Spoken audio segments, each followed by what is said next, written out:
Hi everyone, today I'm going to take you through painting this colourful landscape with a pathway. You're going to need a few different brushes, a big one for the background, some flat brushes, some round brushes, and then some fine brushes. You're going to need some water, and these are the colours that I used. I also used a dark violet, which you'll see a little bit later. These are the first three colors I've used. So cobalt blue, I believe, and aqua blue, and then white. So I've got some of the aqua blue and white on my brush, and I'm facing the dark color up because the sky is going to start out at the top is going to be the darkest and then be the lightest as it fades into the horizon. So you can see there I'm blending in the white and the blue. And then what I've done is gotten a little bit of the cobalt blue on my brush and a little bit of the aqua blue and a tiny bit of white, and I have made sure that the cobalt blue is facing upwards, so it's the darkest bit, and then blending it into the top and blending it in through, pulling it down into the aqua color in the middle.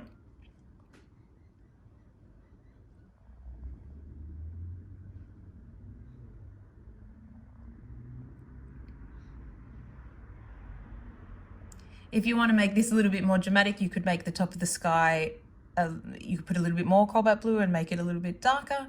I just wanted something that was a little bit streaky and looked like a really beautiful, clear, sunny day.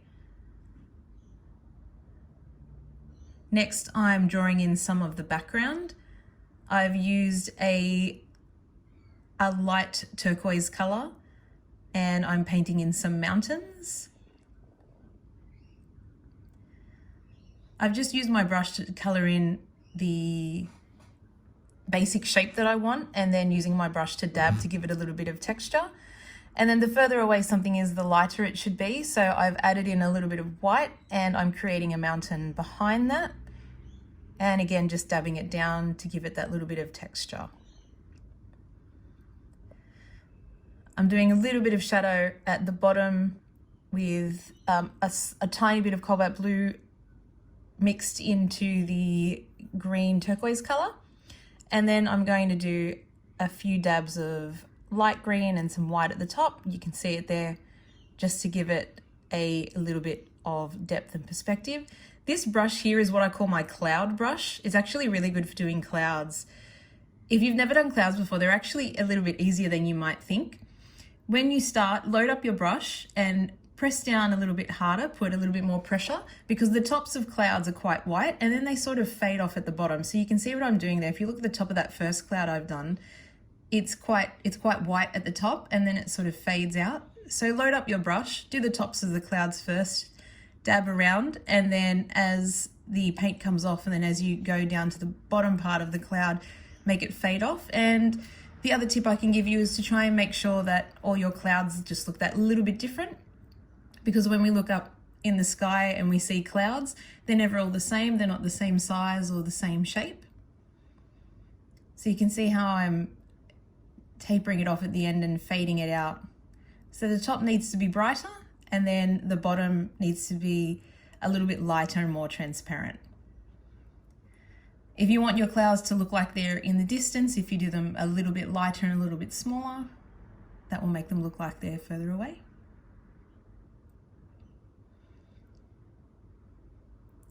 I've sketched out some basic shapes that I wanted to use, so I have a guide of what I envisioned this painting to look like. You don't necessarily have to do that if you don't want to. If you follow along with me and just follow along the steps that I'm doing, you should be able to put everything in its place.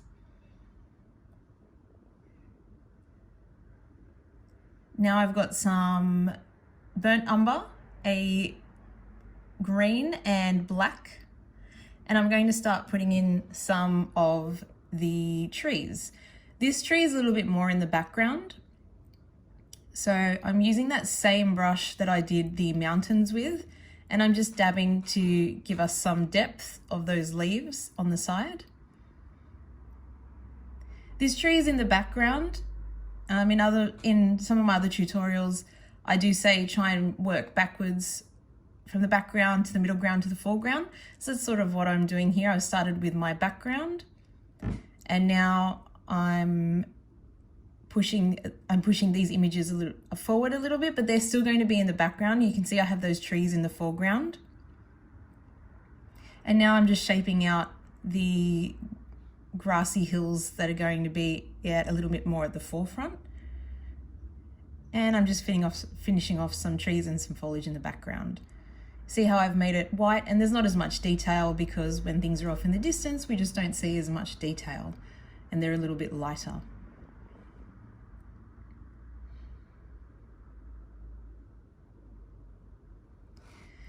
This darker green down the bottom is getting a little bit closer to us and closer to the foreground.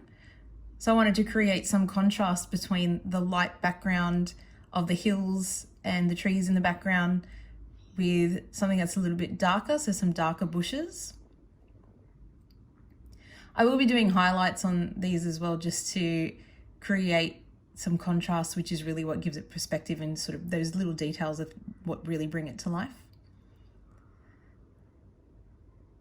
To get that darker color, all I've done is mix that green that I showed you before on my palette with a little tiny bit of burnt umber and a little tiny bit of black. And that gives us that darker color.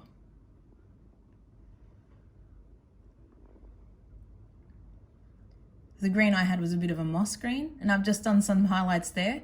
So that was that same moss green that I showed you, that initial green that I had mixed in with a little bit of white. And for that tree on the right hand side that I'm highlighting now, I used a tiny bit of white, a little bit of green, and you can see there's a slight tinge of yellow, and I added in just a little bit of yellow. When you are highlighting your trees, usually you will highlight the tops and the tips, and that is where most of the light is hitting. Now I'm just shaping out these little grassy knolls that I want to have at the front. That again is that same moss green with a little bit of white through it. Create something a little bit lighter. Once I've shaped out those hills, then I start to dab and put texture. I'm using quite a large brush for that one. Same brush that I used for the highlights, the highlights and the trees that I did in the background. So I'm just creating a little bit of texture with the grass. Now at the back, usually it's a little bit lighter. So I'm starting off with a darker color, and then I'll do some highlights over it.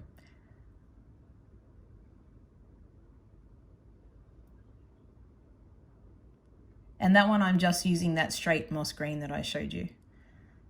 So I've created something that's a little bit darker, and now I'm using a fan brush to make those little blades of grass. And the grass that's in the background should be smaller, and you can't see the details quite as much as the closer ones.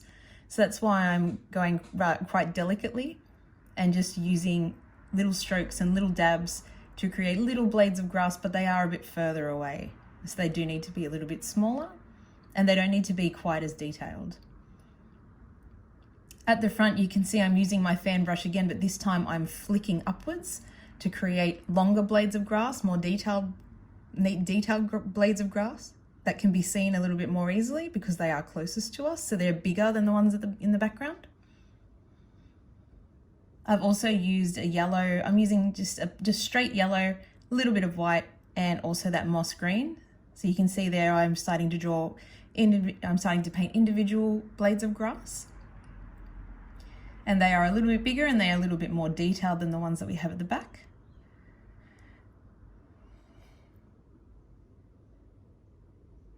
And now all I'm doing is just layering it. So I'm using that moss green, I'm using yellow, I'm using a little bit of burnt umber, I'm using white mixed in with some yellow. And that starts to give us that look of grass. And some of the grass is close to us, and then as it fades back into the distance, it looks like it's a little bit further away.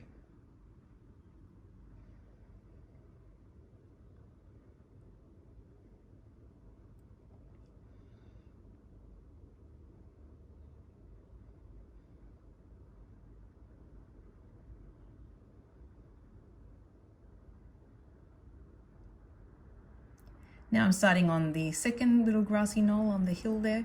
I wanted to use something that was a little bit more vibrant to create a contrast between the two different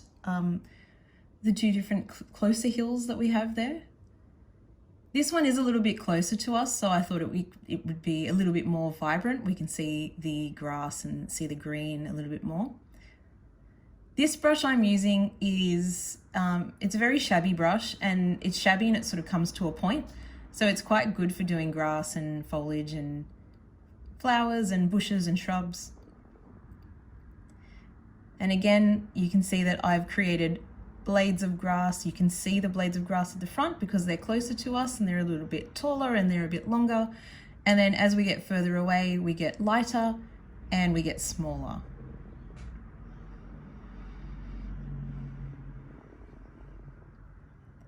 I'm using all of the same colors here as I did on the other side. They're just sort of in different ratios. So that bright green, that base bright green, was that moss green mixed in with a little bit of yellow. Perhaps a little bit of white if you don't want it quite as vibrant. And where the end of that little hill stops, there's more shadows, because the higher something is, the closer it is to the light. So you can see I've made it a little bit darker at the end of the pathway and faded it out. That darkest green is the moss green. That background green is the moss green mixed in with yellow and a tiny bit of white. And then there's also white with the yellow, and that's what creates those different shades of colors. Now I'm drawing in our little pathway. And to get that color, I used a little bit of a light pink, a little bit of white, and a little bit of yellow. Now the pathway off in the distance should be the lightest color, so I've just got some white and going over that. And drawing those little lines makes it look like the path has been walked on, because at the moment it's quite smooth. So we want it to look a little bit rough, like people have walked on it.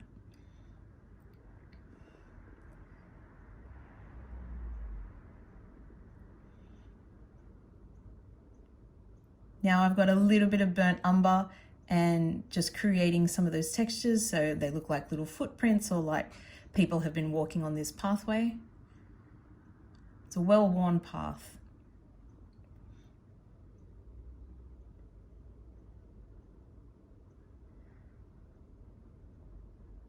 I'm putting a little bit more shadow closest to us because we can see more detail, and then I'll fade it out so that it fades out all the way to the back where we don't really see much detail.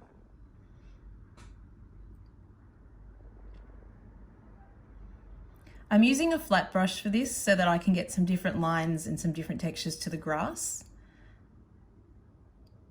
A lot of the time I'm just sort of dabbing, and every now and then I'll do a couple of little streaks. So it's just dabbing, and I turn my brush so I don't leave it horizontal, I don't leave it vertical, I sort of turn it as I go. Now I'm using a flat brush with a sharp tip just to create those few details, give us something a little bit different. We want the textures to be different. We don't want everything to look the same.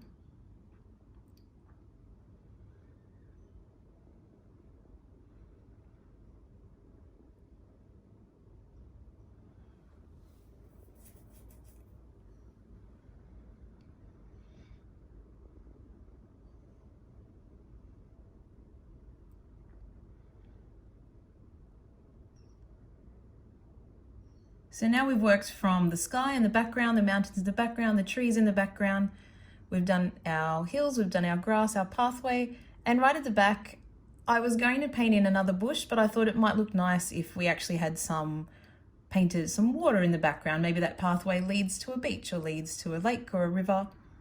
So I'm just painting in some water, and to get that looking like a body of water, the horizon line is quite dark and then fades out as it gets closer to us. Usually when we look at a horizon line, it tends to look a little bit darker, and then as the water gets closer to us, it looks a little bit lighter.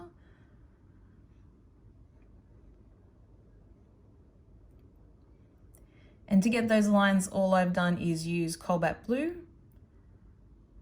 and a little bit of the aqua blue that I used for the sky and a little bit of white.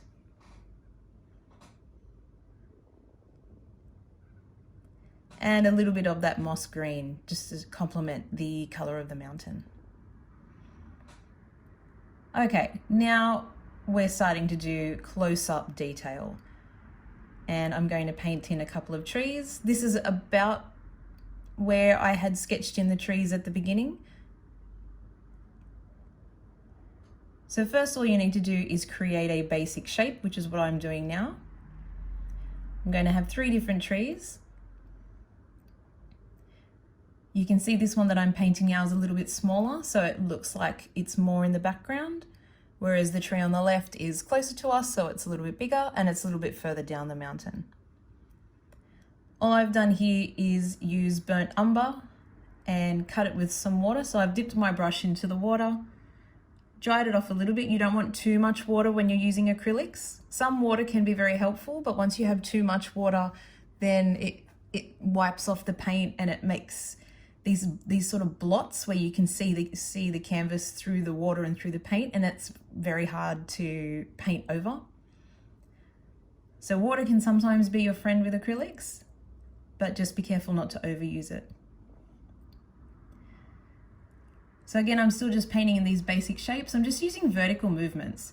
So I'm going from the bottom and snaking my way all the way to the top. For the thicker branches, I load up my brush and use a little bit more pressure, and then take that pressure off and use the tip of the brush to create the end branches so that they're thin. I'm trying to make them all look a little bit different because trees don't look symmetrical, they all look different, they don't look the same.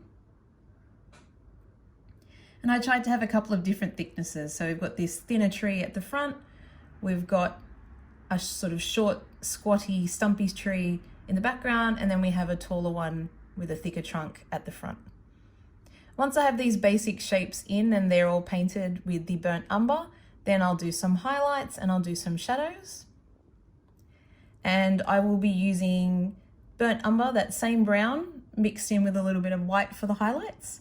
And then I will use burnt umber again with a little bit of black for the shadows.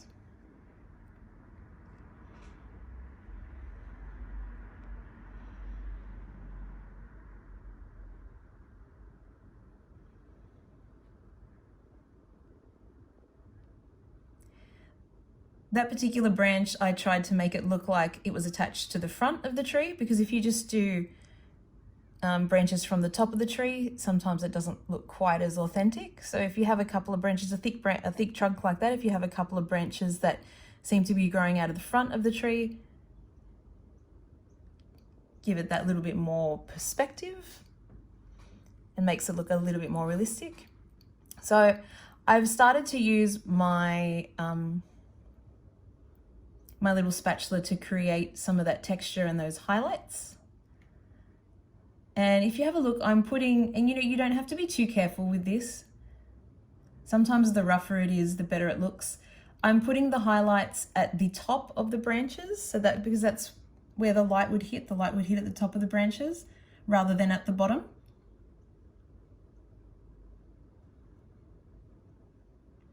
And on that one, I thought because it's facing the sky, the light would probably hit the right part of the branch. Same with that top one. And the same with that one. The light would probably hit at the top there, and underneath would be where it would be shadowy because it's closer to the ground. If you wanted to do this with a brush, you could. If you didn't want to use a spatula, you can.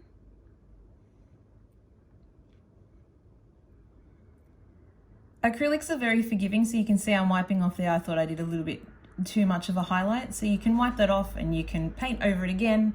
And the wonderful thing about trees is that the more texture you have, or some of the different colors or different shapes or lines that you have, actually make it look a little bit more realistic anyway.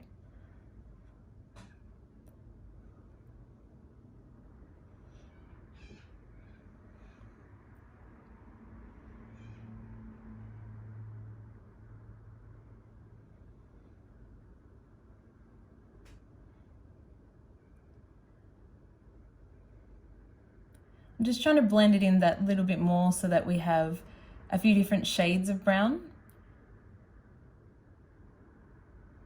We have the darkest brown,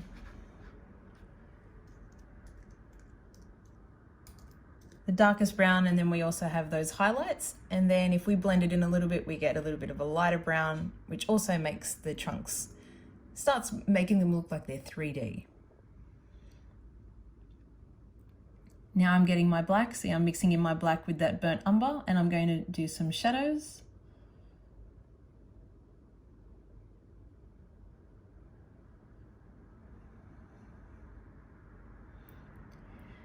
And if I've made the light hit the tree on the right side of the trunk, then the left side of the tree is probably where most of the shadows are. So that's why I've decided to put the shadows on that side.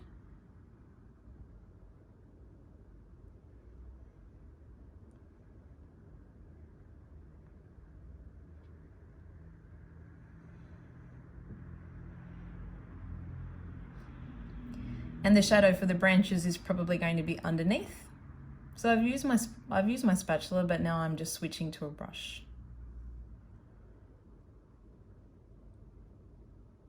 So the shadows are underneath. And also at the bottom of the tree, because the leaves would stop some of the light. So we'll get the darkest points at the bottom of the tree.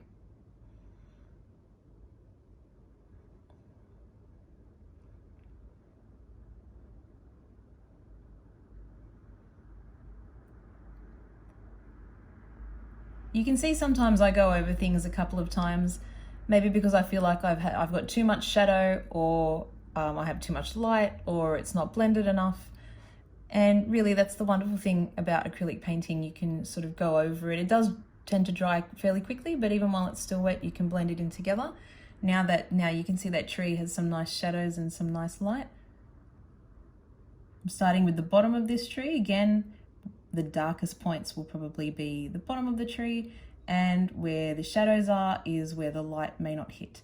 So if the light is coming from above in the center, then you'll find that the branches, the underneath part of the branches are going to have the shadows. And I've just used my black there to create those different shapes and nooks. So it looks like that those branches are growing out of the front of the tree rather than all just from the side of the tree.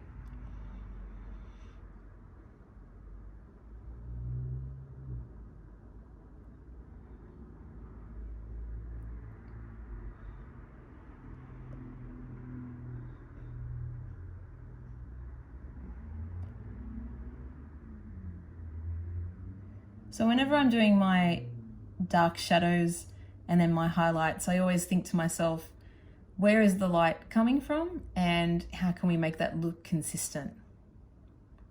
So anything that's closer to the bottom is not going to have as much light hitting it. Anything that's underneath will not have as much light hitting it.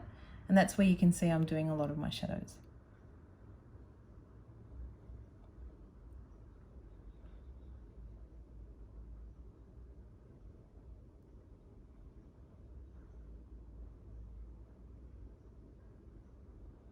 And again, I'm using that black just to create that illusion that some of the branches are actually growing from the front of the tree, rather than just having all of the branches just coming off of the sides of the tree. Now I'm doing my highlights on the other two trees. So I'm putting my highlight, whoops, see, there's too much water. Gotta be careful. Now my highlights are going on the top because I've decided that my light source is coming from above. So the lightest parts will be anything that the light hits. So if you look there, if you look at the highlights I've done, on the tree on the left, the highlight is on the right side, and on the trees on the right, the highlight is on the left side, because if the light is coming from the middle, the light is going to be shining through the middle, and it would hit on the left side of the trees on the right side of the painting, and it would hit the right side of the tree on the left side of the painting. I hope that wasn't too confusing, but you can see what I've done, and hopefully that makes sense to you.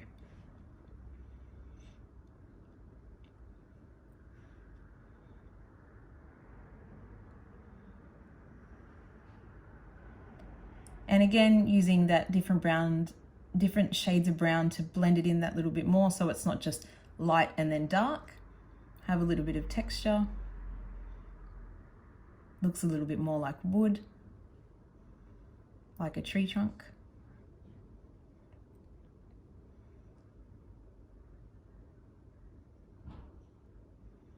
Now right at the bottom of the trees, we're going to see some shadow because the leaves will cast some shadow at the bottom of the tree. And we want those trees, we want the bottom of them to blend in to the little grassy knolls that we've painted on as well.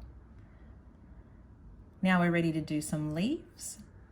For the first tree I'm using a cool red color, and that's the bottom, that's going to be the shadow and our depth. I'm using that same brush that is quite shabby with a pointed tip.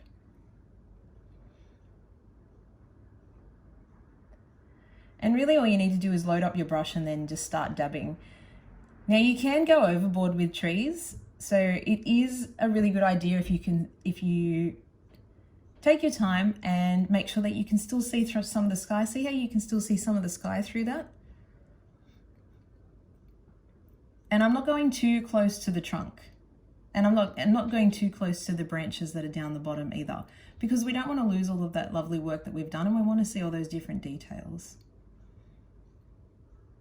So once I've finished off the bottom layer of my leaves, then I'm going to use that light, you can actually see that light pink to the right of the canvas at the bottom, near where my elbow is.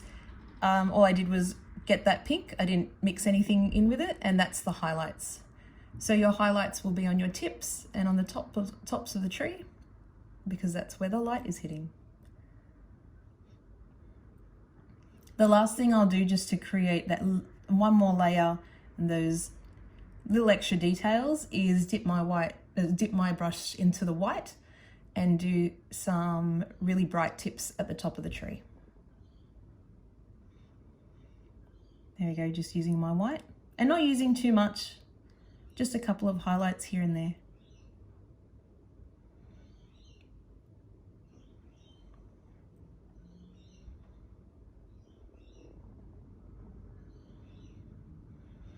And that's our first tree. For the second tree, I'm actually going to use a different brush. It's quite a large brush and it's round and it's quite flat. And when I use that brush, I tend to use it not straight on, so I don't use it straight on and dab it.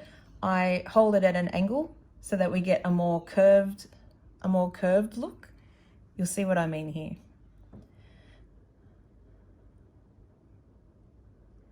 So see how those leaves are starting to look more curved? Because that brush is completely round. That is just a dark violet that I have. I haven't mixed that with anything, it's just dark violet. And I find that cool reds and magentas and those sorts of vibrant violet colors really complement one another and look really beautiful. So this is our dark bottom layer to create our shadow and our depth. And I've decided I wanted to make this tree look different.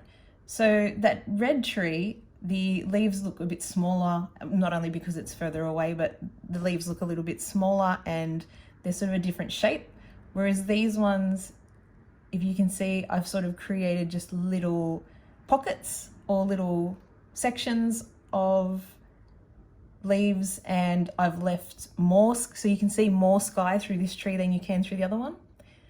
Now all I've done is mix in some white with the violet to create a lighter color for our highlights. And then I will dip my brush in white, like I have there, and just do a few more highlights.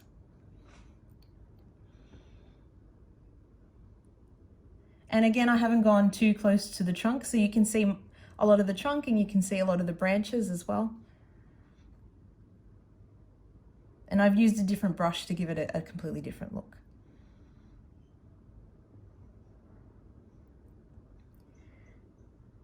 Now we have our last and final tree to do.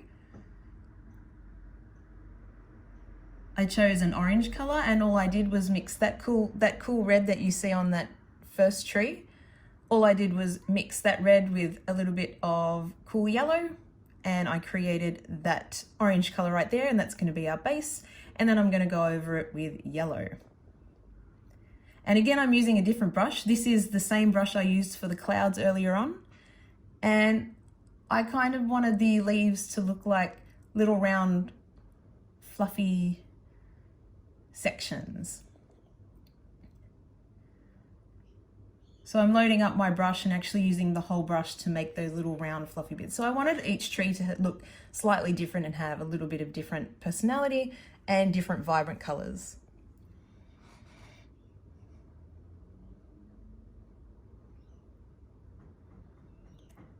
This one is a little bit taller and more slender than the other two as well. So it's good to change it up and make your trees look a little bit different.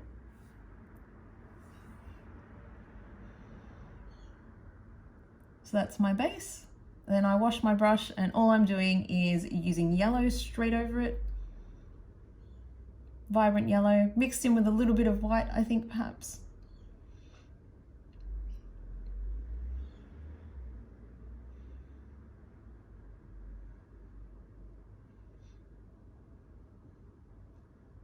And just doing a little bit of yellow on the tips of each one of those little pockets of leaves. Then I'll use a little bit of white right at the end, and that's our third tree.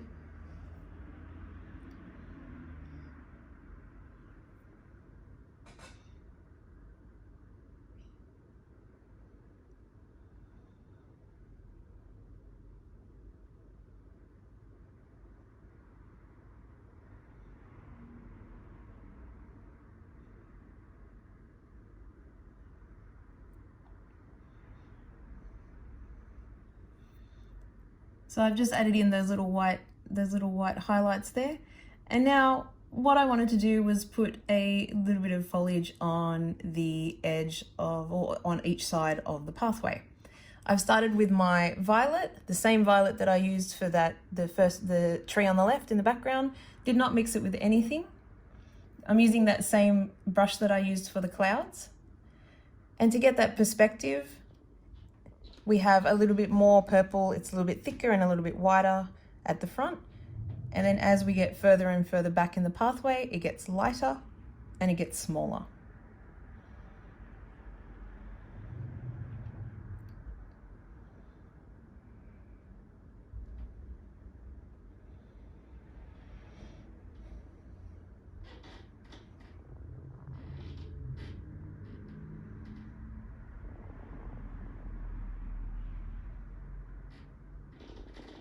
All I've done here is used that violet color.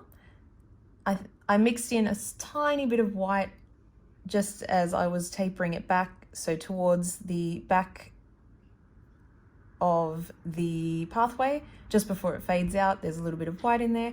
And now I've just used that cool red, that same red that I used for the tree, and just dabbing a little bit over it with the highlights. That violet and red are really beautiful together. They really complement one another. Gives it a little bit of a dramatic look. Now I'm just using that light pink, that same light pink that I used in the red tree in the back. Just for a few highlights, give it that third layer.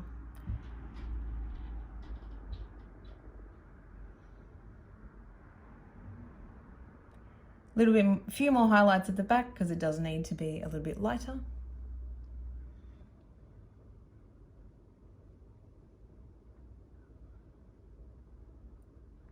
And that last highlight is white with a tiny little bit of that light pink mixed into it.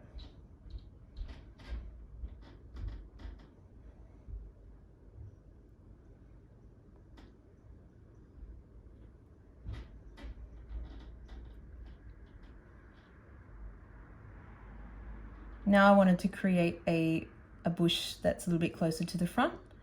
That is a little bit of that violet color mixed in with that light pink color, that pink color that you can see actually right next to the shrub that I'm painting right now. A little bit of violet and quite a bit of that light pink. And now I've just used the white and that light pink to create the highlights. And because it is closer to us, I'm using that same brush again, that shabby one that comes to a tip. Because it's quite close to us, you should be able to see the leaves of little blades of grass or leaves. So I'm using it, see how I'm flicking rather than dabbing, just so that we can start to see them in a little bit more detail because they are closer to us.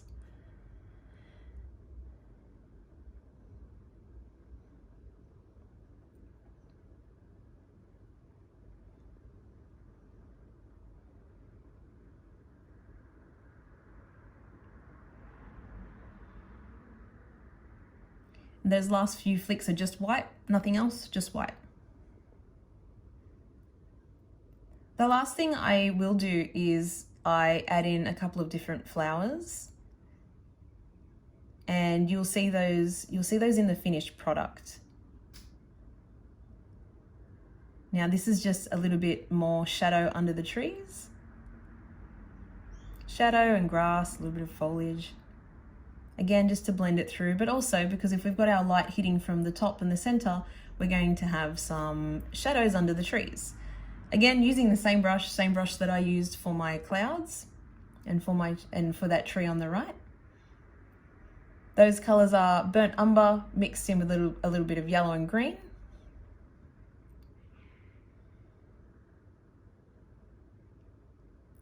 And I've kept it a little bit darker closer to the tree. And then as we move away from the tree, it's a little bit lighter.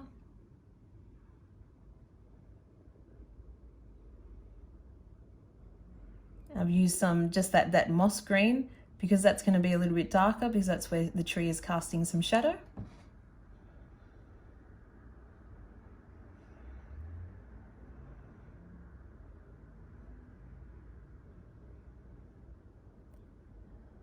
Now I'm just doing a few touch-ups, incorporating all of the colors that I've used in underneath the trees, in the shadows, in the grass.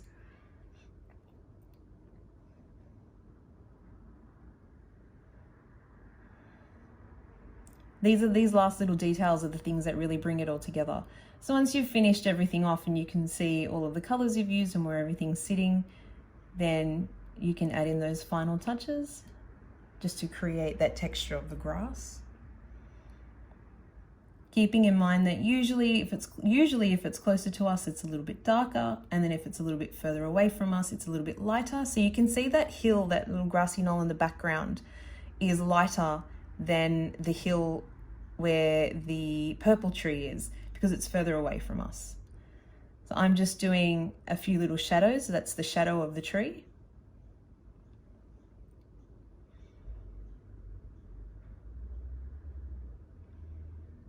And all I've done there is use some burnt umber and some white. And the tree is quite large, so the shadow will be cast a little bit onto the pathway. And that's the shadow for the red tree. I've just tried to match up where the leaves end, or where the leaves sit and the leaves end, because that part of the grass won't be getting as much light. And then I've added in some little flowers at the bottom, and that's it.